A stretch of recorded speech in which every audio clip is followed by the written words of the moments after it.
पूरे भारत में जहां अभी 5G नेटवर्क पहुंच नहीं पाया है, वहीं भारत ने 6G पर काम करना शुरू कर दिया है। पीएम नरेंद्र मोदी ने बुधवार को 6G विजन डॉक्यूमेंट्स जो है वो पेश कर दिए हैं। हालांकि अभी भी 4G और 5G नेटवर्क्स को लेकर के तमाम तरह की शिकायतें जो है वो यूज़र्स कर रहे हैं, लेकिन एक तरीके से ये भी देख सकते हैं कि देश ने अब 6G की तैयारी भी शुरू कर दी है। प्रधानमंत्री नरेंद्र मोदी ने ITU यानी कि international telecommunication union area office और इनोवेशन सेंटर का उद्घाटन के लिए पहुंचे हुए थे।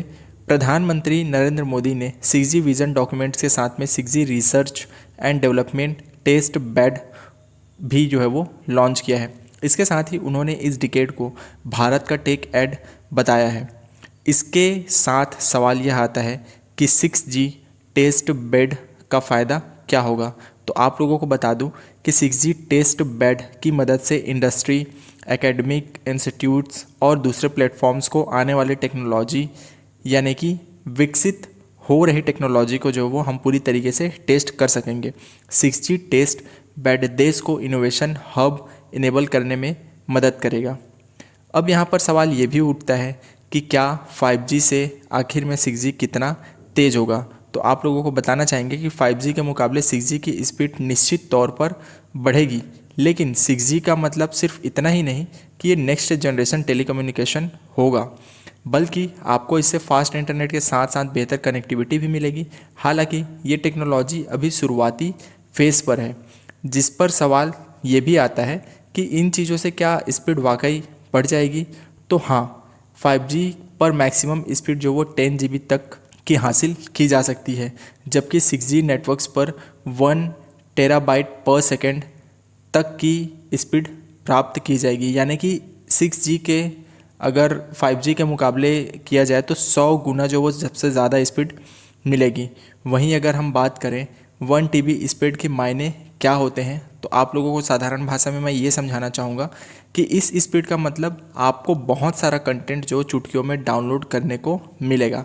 नेटफ्लिक्स पर अगर बेस्ट क्वालिटी कंटेंट्स की हम बात करें तो उसे देखने के लिए लगभग 56 GB डाटा हमें प्रति घंटा के लिए चाहिए होता है, और 6G की टॉप स्पीड पर लगभग 142 घंटे का नेटफ्लिक्स कंटेंट बेस्ड क्वालिटी में सिर्फ 1 सेकेंड में हम डाउनलोड कर पाएंगे।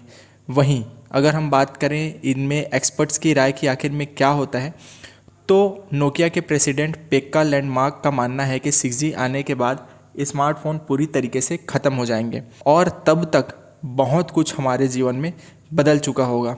आने वाली भविष्यवाणी यह भी कहती है कि 6G आने पर तो स्मार्टफोन कॉमन यूज़र इंटरफेस होंगे ही नहीं, बल्कि हम किसी और रूप में अपने फ़ोन्स का इस्तेमाल कर रहे होंगे। वहीं माइक्रोसॉफ्ट के फाउंडर बिल गेट्स भी ऐसे ही कुछ कयास लगा रहे हैं। उनका मानना यह भी है कि इलेक्ट्रॉनिक टैटूज़ के रूप में हम स्मार्टफोन्स को यूज़ कर पाएंगे, और इसी तरीके से कई टेक्नोलॉजी पर भी काम अभी चल रहा है।